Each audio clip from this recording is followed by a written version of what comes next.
ज़्यादा से ज़्यादा रिवीजन के नाम पे ये कर देंगे हम कि हम कह देंगे यार ये यूट्यूब की वीडियो का लिंक है, आप ये देख लो और बस, ठीक है। बाकी स्टार्ट कर लेते हैं और हम ये करते हैं कि बेसिक स्ट्रक्चर बना लेते हैं। मैं आज कुछ मिस्टेक्स करूंगा, बहुत ध्यान से देखना है पूरे कोड को, सही है। मेरी मिस्टेक्स को पकड़ना है, जब मैं पूछूंगा यार कोई मिस्टेक है, कोई प्रॉब्लम है, तो आप लोग देखिएगा यार ध्यान से। बहुत रवानी में मिस्टेक करूंगा मैं, ऐसे करूंगा पता भी ना चले। दो नंबर्स को लेट से मैंने ऐड करना है, तो मैं num1, ठीक है, कॉमा num2 सेमीकोलन, एक ही लाइन में मैं दो वेरिएबल्स को डिक्लेयर कर सकता हूँ, ये कोई मसले वाली बात नहीं है, ठीक है। अब ये दो वेरिएबल्स मैंने डिक्लेयर किए हैं, डिफाइन नहीं किए, ठीक है।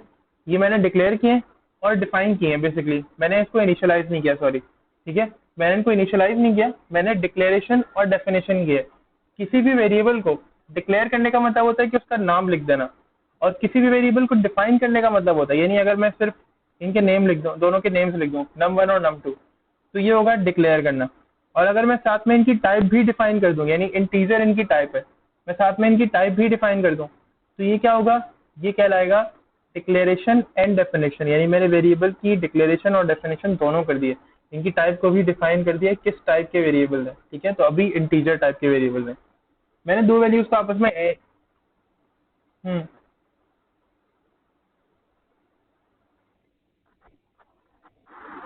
जब भी हम दो वैल्यूज को, लेट्स से मैं यहाँ पे ये जो इंट लिखा हुआ है ना INT, अगर मैं इसे रिमूव कर दूं, ठीक है, तो सिर्फ ये दो वेरिएबल के नेम्स रह जाएंगे, num1 और num2, इसे कहेंगे डिक्लेरेशन।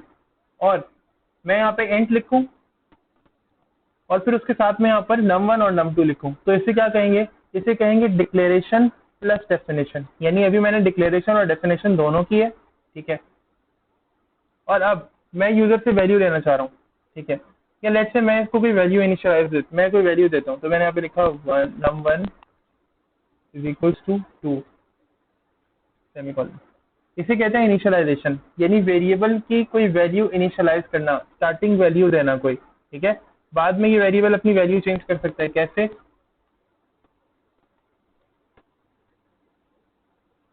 अब num1 की वैल्यू क्या हो गई, अब num1 की वैल्यू हो गई 43, क्योंकि अब क्या हुआ, मैंने वैल्यू को चेंज कर दिया, तो वैल्यू क्या हो गई, ओवरराइट हो गई। यानी ओवरराइट का मतलब ये कि पहले इस वेरिएबल की वैल्यू थी 2, variable is like container, last class को डिस्कस करते हैं, वेरिएबल कंटेनर की तरह होते हैं, ठीक है।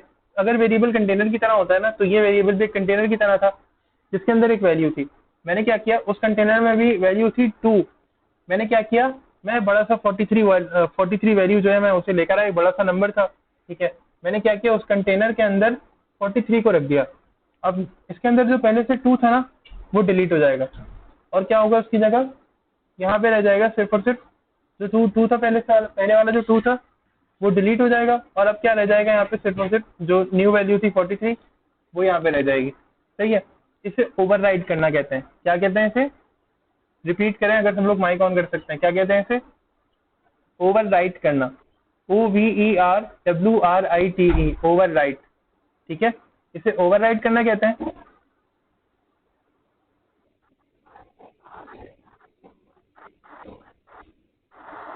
मैं यही तो बता रहा हूँ, मैंने num1 को 2 मरतबा वैल्यूज दी हैं। मैंने कहा num1 को मैंने जब पहली वैल्यू दी num1 इज इक्वल टू 2, तो मैंने कहा कि मैं इसको इनिशियलाइज कर रहा हूँ। इनिशियलाइज करने का क्या मतलब होता है, मैं इसको कोई इनिशियल वैल्यू दे रहा हूँ, इसको इनिशियलाइजेशन कहते हैं। किसी भी वेरिएबल को जब पहली मरतबा कोई वैल्यू दी जाए ना, या उसको फर्स्ट टाइम कोई कोई कोई इनिशियल वैल्यू दी जाए, तो क्या कहते हैं, उसको इनिशियलाइजेशन कहते हैं। लेट्स से मैं कहता हूँ कि आज से मैं क्या करूंगा, लेट्स से मैं कहता हूँ कि आज से मैं रोज सी लैंग्वेज के कोड को 10 मरतबा प्रैक्टिस करूंगा, तो ये मैंने क्या लिया, इनिशिएटिव लिया है, ठीक है। ये मैंने स्टार्टिंग का एक फैसला लिया, इनिशिएटिव लिया है, मैंने इब्तिदा की है, ठीक है। ये इनिशियलाइजेशन है मेरी कोड के, मेरे कोड की प्रैक्टिस करने की। लेकिन बाद में ऐसा हो सकता है कि मैं वो कोड जो मैं कह रहा हूँ 5 टाइम्स प्रैक्टिस करूंगा, मैं नेक्स्ट टाइम क्या करूँ कि उसको मैं 7 टाइम्स या 10 टाइम्स कर दूँ, तो वैल्यू बढ़ जाए, ठीक है। इसी तरह यहाँ पे क्या होगा, यहाँ पे अभी num1 की वैल्यू क्या है, 2 है। नेक्स्ट टाइम में आगे चल के मैं क्या कर रहा हूँ, यहाँ पे num1 की वैल्यू है 2, ठीक है। देन उसके बाद क्या हुआ, मैंने आगे चल के कहा num1 की वैल्यू 43, तो num1 की वैल्यू तो सर आपने ऊपर डिफाइन की थी कि 2 है। अब 43 कैसे लिख दिया? तो मैंने कहा भाई मैंने 43 इसलिए लिखा क्योंकि वो मैंने इनिशियलाइज की थी, सबसे पहली वैल्यू तो नम 2 ही थी। लेकिन अब क्या हुआ, जब मैंने वैल्यू 43 दी तो हुआ ये कि नम 1 के अंदर जो पहले 2 वैल्यू थी वो वैल्यू अब खत्म हो गई, वो वैल्यू अब यानी इसमें से रिमूव हो गई, और अब क्या नई वैल्यू क्या आई है? 43। तो अब इस वेरिएबल की वैल्यू क्या है? 43। अगर मैं इसको कहीं प्रिंट करता हूँ, let's say if I am gonna print this value या प्रिंट दिस वेरिएबल प्रिंटफ, ठीक है, और परसेंटेज डी, क्योंकि हम इंटीजर यूज कर रहे हैं तो परसेंटेज डी के थ्रू करेंगे, और मैंने कहा कि नंबर सेव कर लेते हैं और इसको लेसन नंबर 4 के नाम से करेंगे।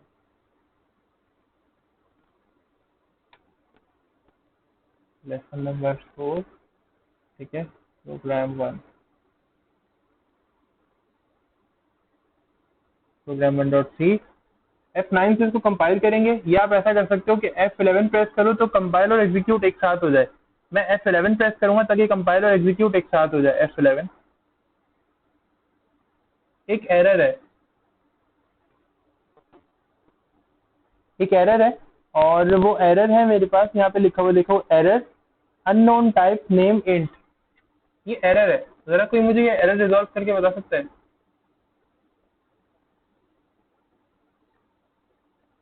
जी,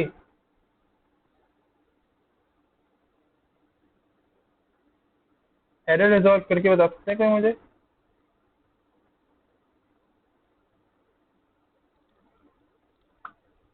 मैसेज कर सकते हैं आप लोग चैट बॉक्स के अंदर, मसला नहीं है, मैं देख लेता हूँ मैसेज।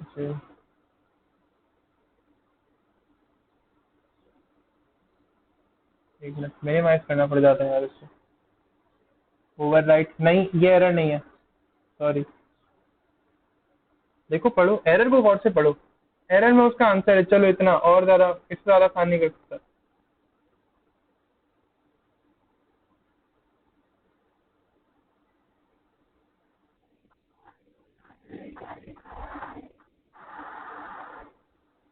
जी जी जी, मैं आपसे क्या एरर है यही तो पूछ रहा हूँ, एरर तो है।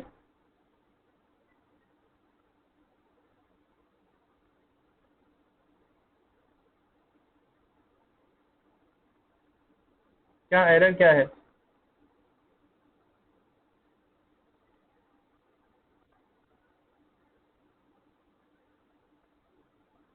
यही तो पूछ रहा हूँ कि ये वाला एरर मुझे बताएं।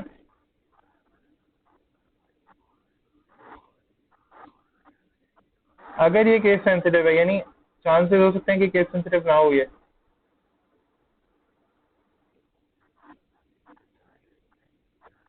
नहीं sure, ये अच्छा।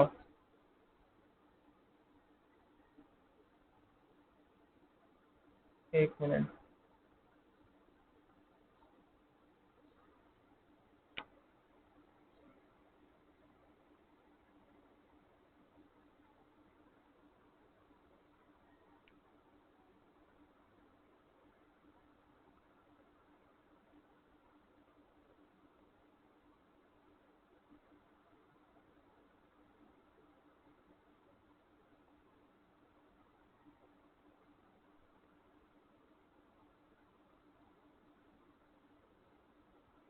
अच्छा भाई, हुदैफा की जो बात है ना वो बिल्कुल सही है, ठीक है। जो प्रॉब्लम है वो ये है, बाकी सबको भी आने दो, फिर बताते हैं प्रॉब्लम क्या है।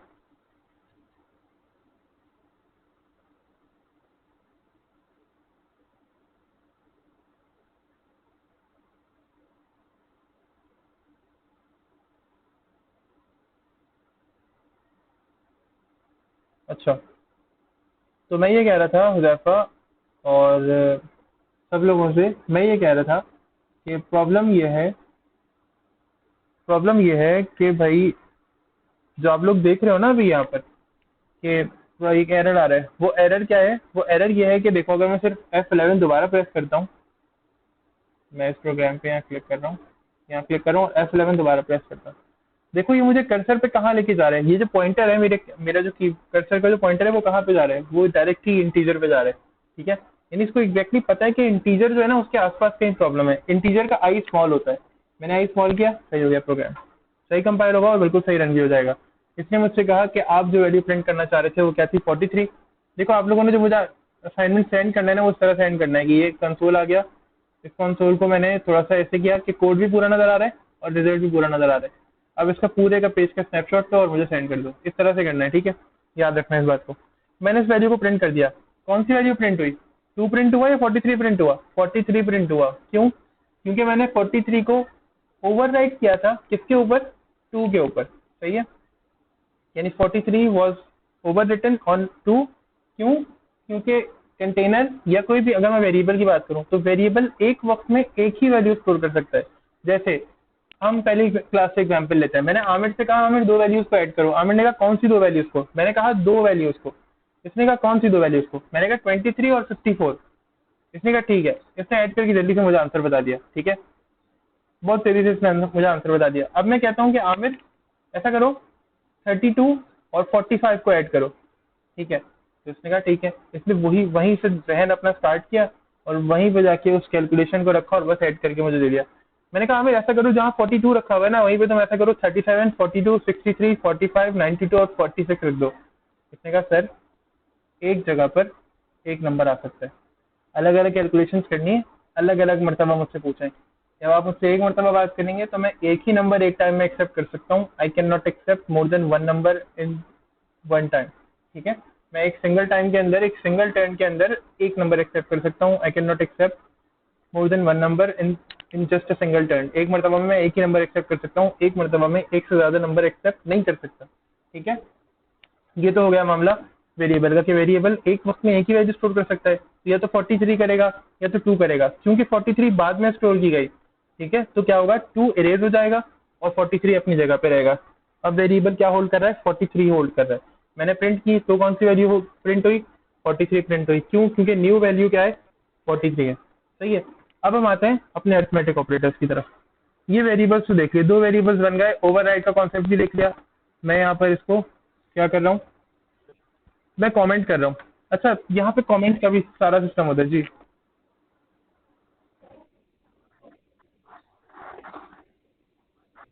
अभी देखता है, एक एक मिनट।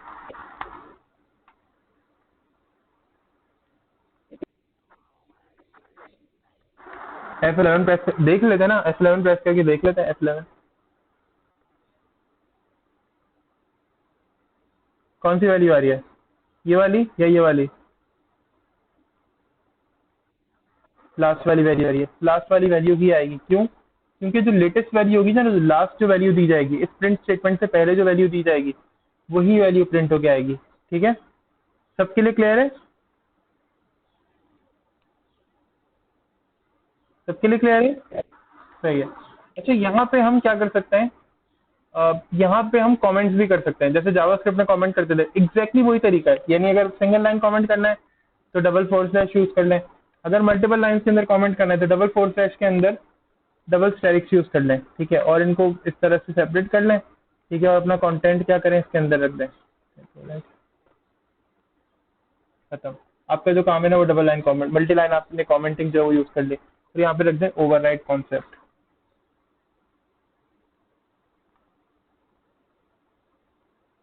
ओवरराइड कॉन्सेप्ट, ठीक है। अब हम क्या करते हैं, वेरिएबल हमने ऊपर डिक्लेयर किए हैं, इनकी वैल्यूज मैं कहता हूँ यार यूजर से ले लो, ठीक है। तो ये वाला जो काम है ये भी मैं उठाकर कंट्रोल एक्स यहाँ रख देता हूँ, ताकि बाद में जब भी बाद में काम करना हो, समझना हो या कुछ भी करना हो तो आप लोगों को याद आ जाए दोबारा से, ठीक है। और ये वेरिएबल्स मैं ऐसे ही रहने दे रहा हूँ ऊपर वाले, इनको मैं नहीं छेड़ रहा, इनको कमेंट में नहीं डाल रहा, इनको कमेंट से हटा नहीं रहा हूँ, ठीक है। सेटअप अगर आप सेटअप बहुत आराम से डाउनलोड, नहीं कोई क्रैक नहीं है, बिल्कुल फ्री है ये सेट, ये सॉफ्टवेयर।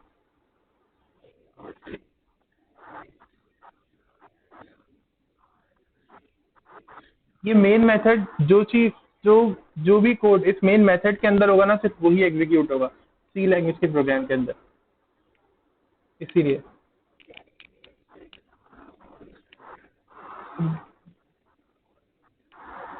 कह सकते हो लेकिन कहना मत, कहीं गुना ना मिले।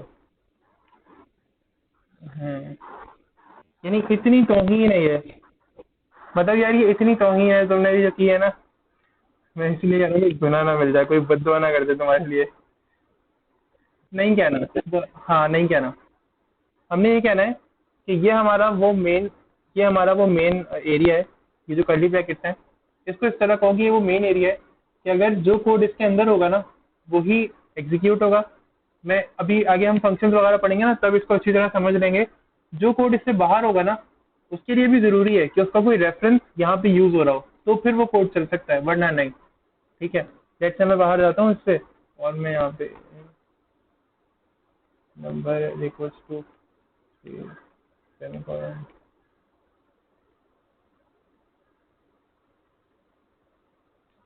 परसेंटेज भी, ये तो तुम लोगों को याद ही होगा ना, कॉमा और नंबर लिख दिया मैंने, नंबर। ठीक है, तो ये नंबर आ गया, F11 प्रेस करते हैं।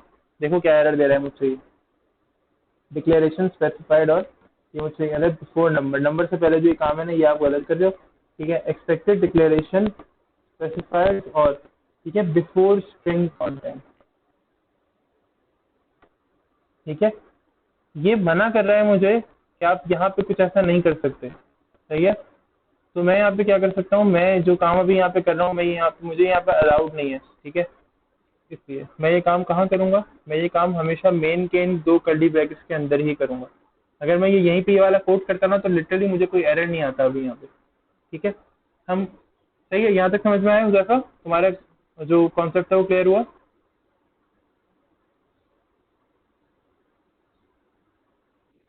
सही है, अच्छा हम आगे बढ़ते हैं। देखो यार अच्छी बात है, कॉन्सेप्ट तुम लोगों की क्लियर हो जाते हैं ना, तो ये ज़्यादा बेहतर होता है, इसलिए पूछ लिया करो क्वेश्चन, अच्छी बात है क्वेश्चन करना। और इसके अलावा भी और भी लोग हैं क्लास के अंदर, तो वो भी क्वेश्चन कर सकते हैं। ये एक दो लोग नहीं है, शाम और अरीबा, सॉरी हुदैफा और अरीबा, ये एक दो लोग नहीं है जो क्वेश्चन कर सकते हैं, बाकी लोगों को भी इजाज़त है। ठीक है, हम क्या करते हैं, पहले तो कमेंट्स के अंदर देख लेते हैं अरिथमेटिक ऑपरेटर्स होते क्या क्या हैं। ठीक है, और फिर ये करेंगे कि हम यूजर इनपुट के थ्रू अलग अलग ऑपरेटर के लिए अलग अलग कैलकुलेशन करके देखेंगे। ठीक है, अलग अलग एग्जाम्पल या अलग अलग लेट से कोड ट्राई करेंगे किस तरह से ये सारी चीजें हो रही होती हैं। ठीक है, सबसे पहले कमेंट्स के अंदर मैं यहाँ पे एक हेडिंग लगा लेता हूँ, अरिथमेटिक ऑपरेटर।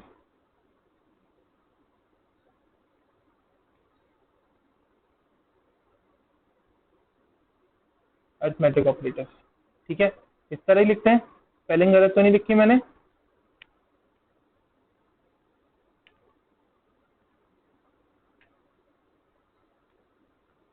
और यहाँ पे हम कुछ अरिथमेटिक ऑपरेटर्स को डिफाइन कर देते हैं। सबसे पहले कौन सा साइन है, प्लस का साइन, जो कि है क्या, जो कि है एडिशन।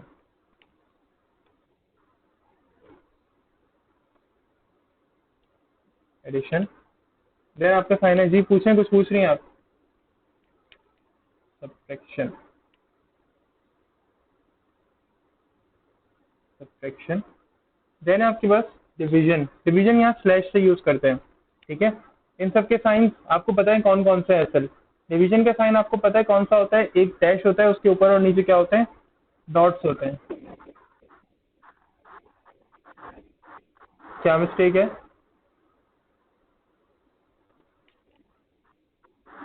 सही है, अभी देखा मैंने, सॉरी। ठीक है, अच्छा ये डिवीजन, अच्छा ये होगा स्पेलिंग, ये डिवीजन हो गया। और मल्टीप्लिकेशन, मल्टीप्लिकेशन आमतौर पे हम लिखते हैं इस तरह से, यानी एक्स बना देते हैं छोटा सा। ठीक है, लेकिन अभी क्या होगा, मल्टीप्लिकेशन के लिए हम यहाँ पे यूज करेंगे स्टेरिक।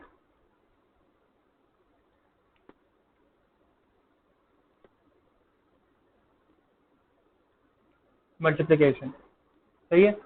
इसके अलावा ये तो हो गए अरिथमेटिक ऑपरेटर्स, सही है। इसके अलावा हमारे पास एक ऑपरेटर होता है मॉड्यूलस, जिसको हम दो तीन नामों से जानते हैं, यानी एक बेसिकली एक तो उसका शॉर्ट फॉर्म, एक तो उसका शॉर्ट नेम होता है। इसको आप परसेंटेज के साइन से भी लिख सकते हो, और MOD भी लिख सकते हो, यानी यहाँ पे मैं कर देता हूँ स्लैश मॉड। ठीक है, आप इस तरह से भी लिख सकते हो, इसको कहते हैं मॉड्यूलस। मॉड्यूलस, मॉड्यूलस क्या करता है, दो नंबर्स के डिवीजन के सिले में, जहां डिवीजन के बाद क्वेश्चन आंसर आ रहा होता है ना, यानी अगर मैं आप लोगों को समझाऊं अगर सही से, और मुझे मेरा व्हाइट बोर्ड यहाँ मिल जाए, ये रहा। ठीक है, अभी आप लोगों के पास एक व्हाइट बोर्ड आ रहा होगा, तो लेट्स से, ओ राइटिंग बहुत ही ज़्यादा गंदी हो गई।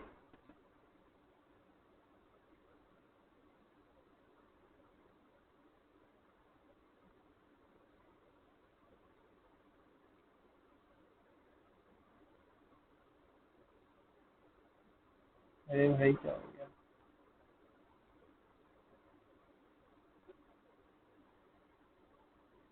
अच्छा जी, तो लेट्स से अगर मेरे पास, मैं डिवीजन कर रहा हूँ, ठीक है, और मेरे पास यहाँ पे एक नंबर है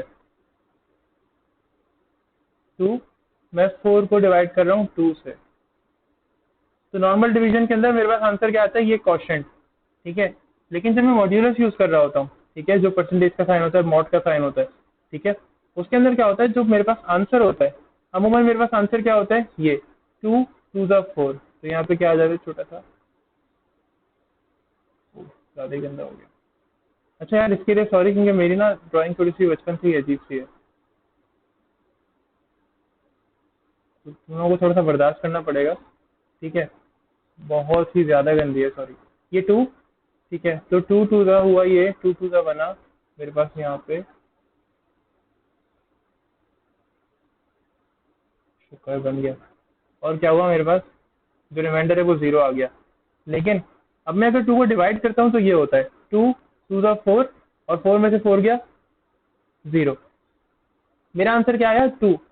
जब हम 4 को डिवाइड करते हैं 2 से, तो आंसर क्या आता है, 4 को अगर 2 में तकसीम करूंगा तो क्या होगा, दो दो आंसर आएगा, यानी एक को 2 में देंगे। ठीक है, लेकिन अगर मैं मॉड्यूलस की बात करूँ, तो 2 को जब मैं 4 से, 4 को जब मैं 2 से डिवाइड करूंगा तो होता क्या है कि ये जो रिमाइंडर है ना, ये वाली वैल्यू मुझे आंसर में मिलती है, जो मुझे बेसिकली प्रोडक्ट या जो भी मुझे आंसर मिलता है वो ये मिलता है। सही है, तो हम इसको ये ट्राई कर लेते हैं। अगेन राइटिंग बड़ी गंदी है मेरी, तो राइटिंग को जज मत करना। मॉड्यूलस ये क्या करता है, रिमाइंडर लेकर आ रहा होता है। हम यहाँ पे छोटी सी एग्जांपल कर लेते हैं, एड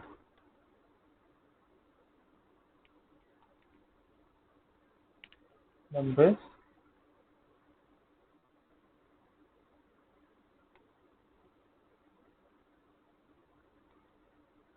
सब्ट्रैक्शन,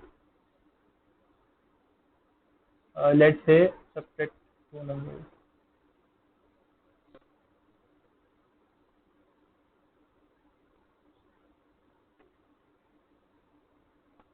सब्ट्रैक्ट 2 नंबर्स। ठीक है, 2 नंबर्स को माइनस कर रहा होता है, ये क्या कर रहा होता है, divide 2 numbers and result in their quotient, divide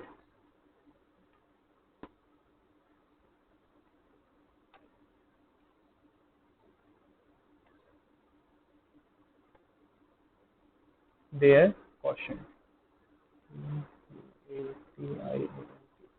quotient. ठीक है, उनके क्वोशिएंट के अंदर रिजल्ट आ रहा होता है हमारे लिए, जबकि जो मल्टीप्लिकेशन है तो प्रोडक्ट ऑफ 2 नंबर्स होती है।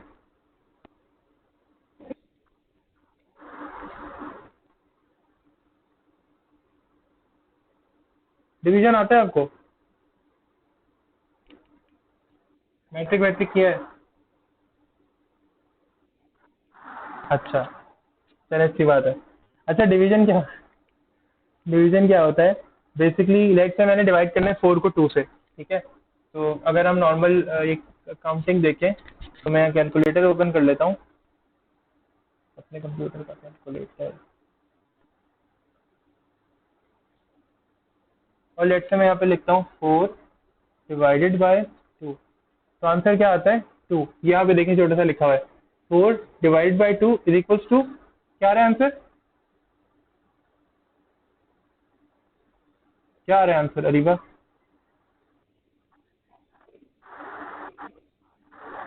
1 मिनट हो गया, अभी बताएं आंसर क्या आ रहा है। 4 divided by 2 is equals to, क्या आंसर आ रहा है?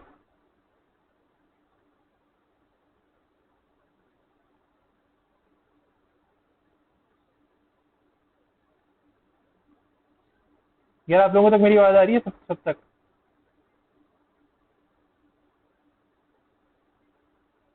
जैफा, आमिर, अरीबा, उस्ताम, मेरी आवाज़ आ रही है आप लोगों को?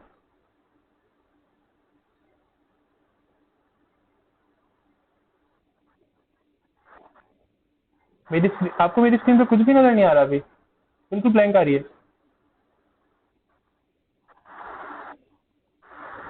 मैं पूछ ये रहा हूँ कि आपके सामने कैलकुलेटर ओपन हुआ हुआ है कंप्यूटर के अंदर मेरे? हुआ है, ठीक है।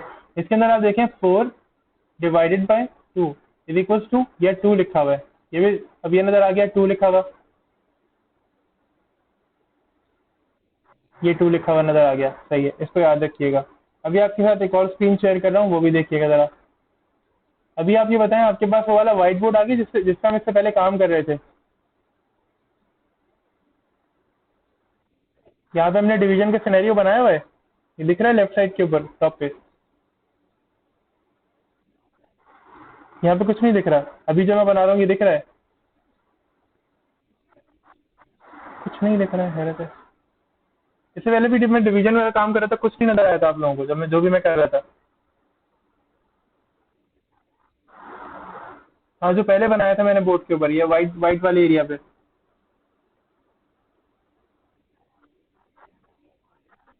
अभी भी तो मैं वही तो बात कर रहा हूँ भाई, लेफ्ट टॉप पे और क्या बना हुआ है यार? वही आ रहा है ना अभी, मैं यही कह रहा हूँ। डिवीजन के हेड के अंदर 4 रखा हुआ है, डिवीजन के हेड के लेफ्ट साइड के ऊपर बाहर 2 रखा हुआ है। मैंने कहा 4 डिवाइडेड बाई 2, आंसर क्या आ रहा था आपकी कैलकुलेटर के अंदर? 2 आंसर आ रहा था। क्यों आंसर आ रहा था? क्वेश्चन क्या होता है? क्वेश्चन वो वैल्यू होती है जो यहाँ पर आती है, इस पूरे एरिया में। डिवीजन तो करना आता है ना इस तरह से,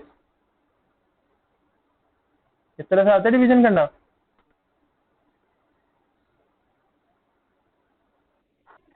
बस यहाँ पे जो वैल्यू आ रही होती है ना, ये क्वेश्चन कहलाती है, और ये जो वैल्यू होती है रिमाइंडर होती है। ये तो पता होगा, ये रिमाइंडर होती है। रिमाइंडर वो वैल्यू होती है जो कि डिवीजन के सिले में बचती है। बस बच्चों को पढ़ाती है ना यार, आप तो आपको पता होगा मुझे लगा।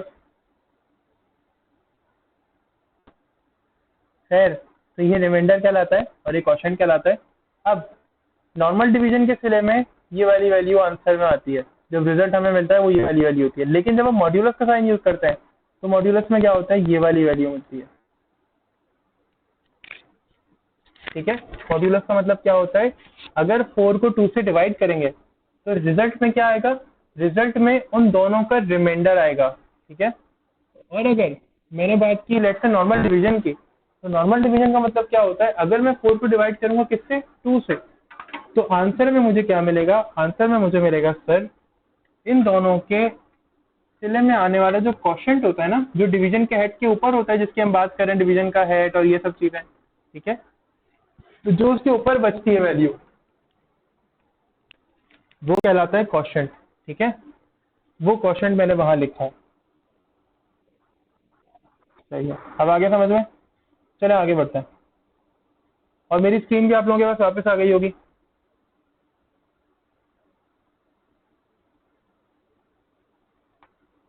तो यहाँ पे क्या होता है, डिवाइड टू वैल्यूज, मैं देखें इसी को लिख देता हूँ यहाँ पे,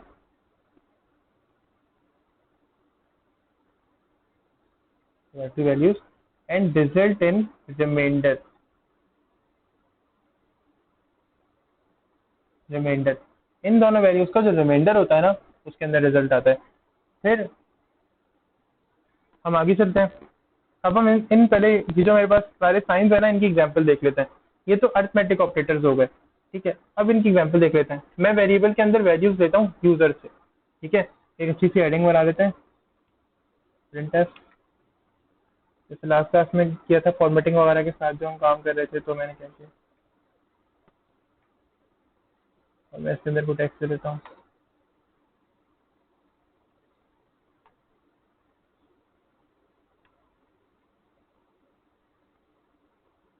two numbers into two numbers.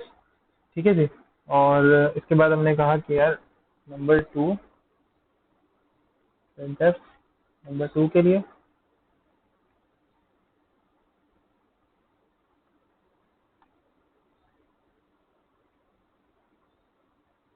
Number 1, ठीक है, नंबर 1 यहाँ पर ऐड कर लेते हैं। और फिलहाल स्कैनफ, स्कैनफ क्यों करते हैं? स्कैनफ स्कैन फॉर्मेट क्या लाता है? स्कैन फॉर्मेट क्या कर रहा होता है? यूजर इनपुट के लिए मेरी मदद करता है, ठीक है। और हम क्या करेंगे? बिल्कुल परसेंटेज डी यूज करेंगे, बल्कि और अब यहाँ पे क्या करेंगे, अपने वेरिएबल को रेफरेंस करते हुए यहाँ पे M% का साइन लगाएंगे और फिर लिखेंगे num1, ठीक है। यूजर इनपुट वाला जो काम है वो अब यहाँ से हो जाएगा। उसके बाद क्या करेंगे? अच्छा, थोड़ी सी स्पेस दे लेते हैं ताकि इसी लाइन में जो यूजर इनपुट होगा ना वो थोड़ी सी स्पेस के साथ आए। फिर क्या करेंगे? नेक्स्ट लाइन में जाएंगे, प्रिंटफ, इमेजिनेशन के साथ खेल रहे हैं हम, इस बात को ध्यान में रखना है सबको। अभी मैं अभी से सोच रहा हूँ कि मेरा रिजल्ट किस तरह का होगा। तो यहाँ पे क्या लिखा होगा? यहाँ पे लिखा होगा \n, एंटर, नंबर 2, और देन उसके बाद क्या होगा? स्कैनफ, स्कैनफ के अंदर क्या होगा? परसेंटेज डी, और क्या होगा? इंटीजर के लिए परसेंटेज डी तो होता है सर, कॉमा M% के साथ num2। num2 क्या है सर? आपके वेरिएबल का नाम है, आपको पता भी नहीं है, ठीक है। तो ये दोनों मेरे वेरिएबल्स के नेम्स हैं वो वहाँ पर आ गए। मैंने यूजर इनपुट के अंदर दो वैल्यूज इनपुट ले ली। अब जो भी यूजर वैल्यू एंटर करेगा ना वो इंटीजर में होनी चाहिए, नंबर विदाउट डेसिमल पॉइंट उसमें होनी चाहिए, और वो वैल्यू ऐड हो जाया करेंगी, ठीक है। अब असल आता है मैदान में, जो कि असल मुझे काम करना है, अब उसकी बारी आती है, ठीक है। मैं दो तरीके हैं, दो मेथड्स हैं, लेट्स से दो स्टाइल हैं जिनके थ्रू मैं ये काम कर सकता हूँ। कैसे? मैं बेसिकली इस तरह से कर सकता हूँ कि मैं इन दोनों वैल्यूज को एक साथ कर दूं, जो रिजल्ट होगा वो प्रिंट हो जाएगा, ठीक है, प्रिंट टेस्ट के थ्रू। और सबसे अच्छा तरीका है ना, सबसे अच्छी वे, मैं क्या करूँ, जब मैंने सब कुछ कर लिया उसके बाद मैं क्या करूँ, यहाँ पे या तो नीचे ही, ऊपर की बात नहीं कर रहा मैं यहाँ पे लिखूँ int int result,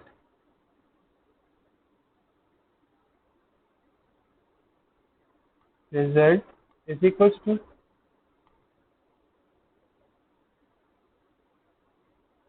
num2, num1 plus num2 semicolon, खत्म। अब मुझे क्या प्रिंट करना होगा, कोई बता सकता है? भाई हमने बात की थी ना उस दिन, अपनी अपनी अपनी जो डिस्कशन हमारी चल रही थी सारी, उसके अंदर हमने बात की कि भाई अगर मैंने जैसे किसी से कहा कि आप दो नंबर्स को ऐड करो, वो दो नंबर्स को ऐड तो कर देगा, लेकिन मुझे ये नहीं कहेगा कि सर आंसर 42 + 22 जो 42 + 22 है, मुझे ये, मैं कहूँगा यार 42 और 22 को ऐड करो, तो मुझसे ये नहीं कहेगा यार 42 + 22 है आंसर, ठीक है। आप खुद ही अंदाजा लगा लो। वो मुझसे कहेगा आंसर ये है, लेट्स से मैं उससे कहूँगा 5 + 4, तो वो मुझसे ये नहीं कहेगा कि आंसर है 5 + 4, वो मुझसे कहेगा 5 + 4 आंसर है 9। सिंपल, वो एक आंसर देगा। इसका मतलब है वो एक आंसर भी किसी ना किसी वेरिएबल में रख के दे रहा है ना, और वो वेरिएबल क्या है? वेरिएबल है रिजल्ट का। अभी तो मैंने यहाँ पे नाम रखा है रिजल्ट, आप इसका नाम कुछ भी रख सकते हो, ठीक है।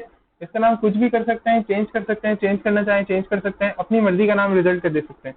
But be careful, C language case sensitive language है। अगर यहाँ पे कैपिटल आर लिख रहे हो तो फिर पूरे प्रोग्राम में अगर ये रिजल्ट फॉलो करना है तो कैपिटल आर यूज करोगे। अगर यहाँ पे स्मॉल आर से भी लिख रहे हो तो फिर पूरे प्रोग्राम में अगर यही रिजल्ट फॉलो करना है, इसको कहीं यूज करना है आगे जाकर, तो फिर यही स्मॉल आर से लिखोगे, ठीक है। लेट्स से मुझे भी प्रिंट करना है रिजल्ट, तो मैं लिखूंगा प्रिंटफ, और यहाँ पे \n के साथ लिखूंगा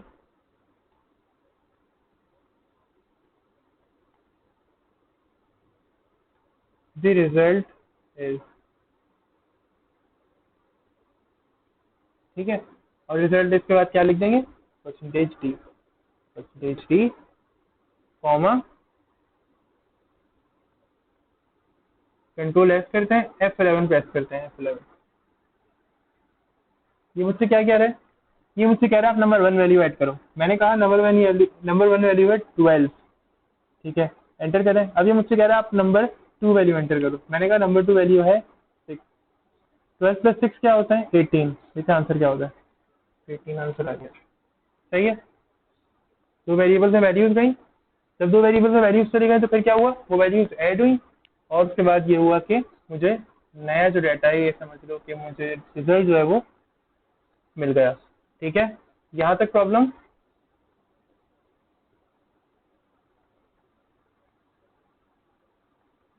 यहाँ तक प्रॉब्लम है तो बताएं भाई।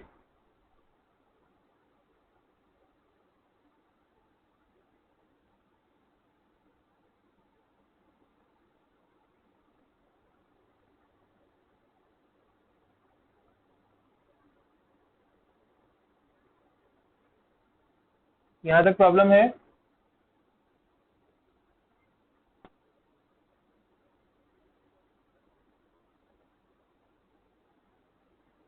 नहीं होगी मेरे ख्याल से। मैं मतलब कोई नहीं बता रहा तो यकीनन प्रॉब्लम नहीं होगी यकीनन।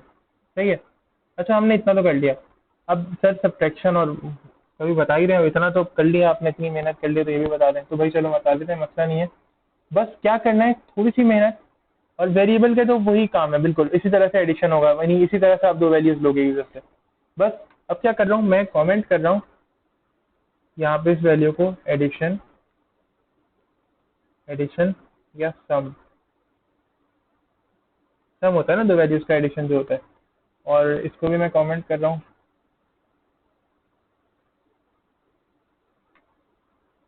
और एक और काम ये कर रहा हूँ कि मैं इस वैल्यू को भी ऐड कर रहा हूँ।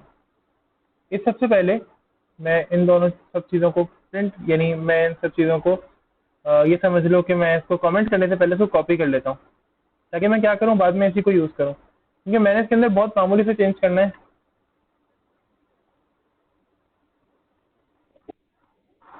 सिर्फ साइन चेंज करना है, एग्जैक्टली सिर्फ और सिर्फ साइन चेंज करना है मुझे। ठीक है।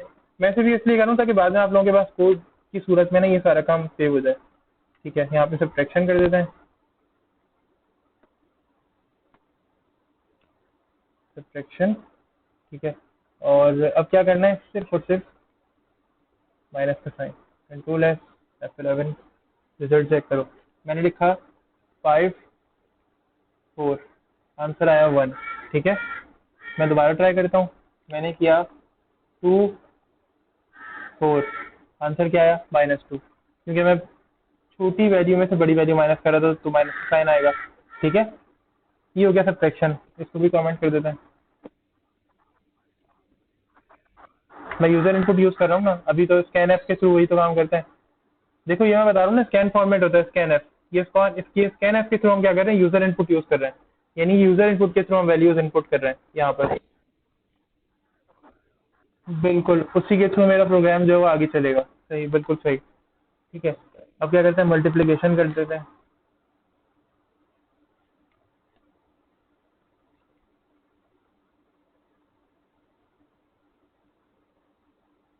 मल्टीप्लीकेशन।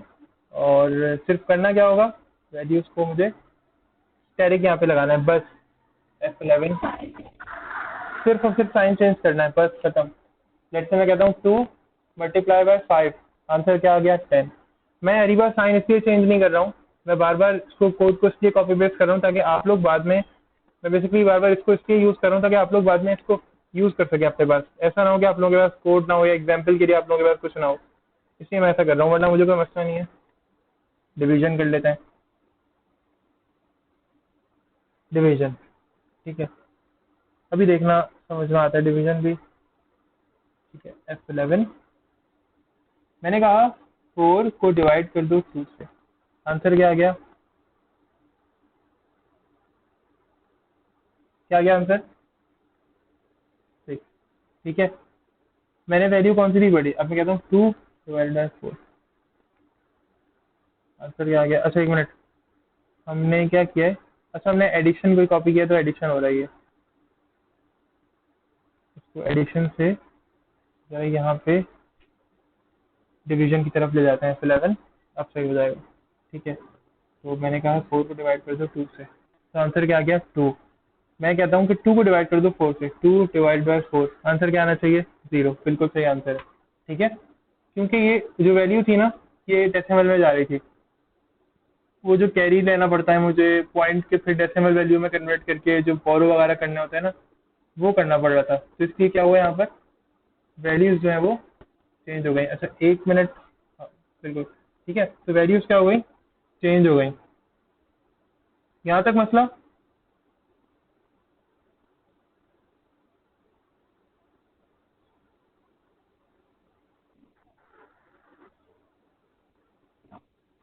किसी को भी कोई प्रॉब्लम नहीं है यहाँ तक, सब लोग देख लें अच्छी तरह एक मरतबा, जितना भी काम अभी तक हमने किया है सब लोग एक मरतबा देख लें यार।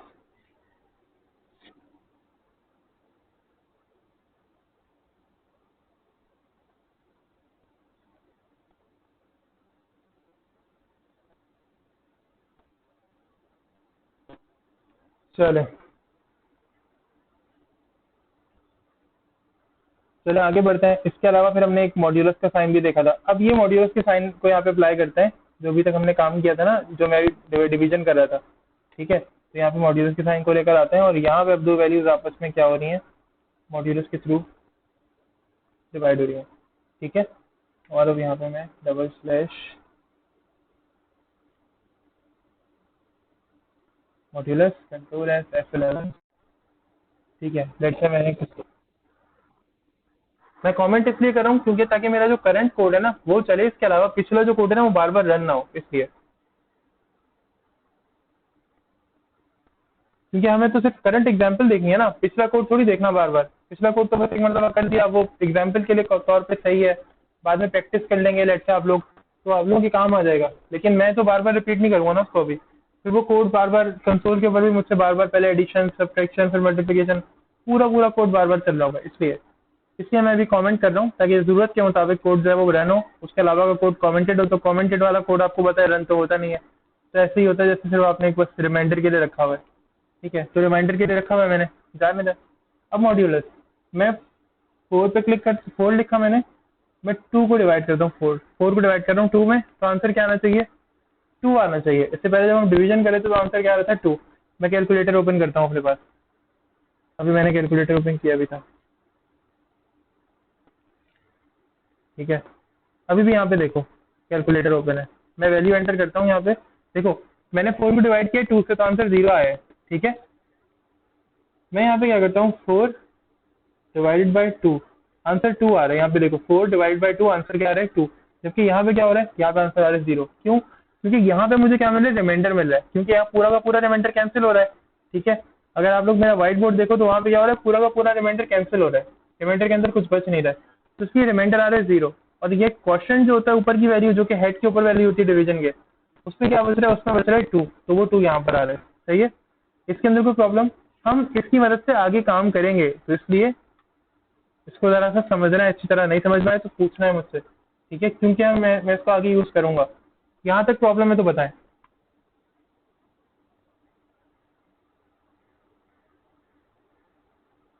हाँ जी, सब लोग बताएं, यहाँ तक समझ में आया। हाँ, यहीं तक ही रखूंगा, आगे नहीं बढ़ रहा मैं फिलहाल। सबको समझ में आया, नहीं समझ में आया उस शाम? अच्छा यस, सही है, समझ में आ गया। चलो अच्छी बात है, इतना समझ में आ गया, बहुत अच्छी बात है, काफी है। ठीक है, आज इतना रखते हैं, अरिथमेटिक ऑपरेटर्स तक रखते हैं आज, और इंशाल्लाह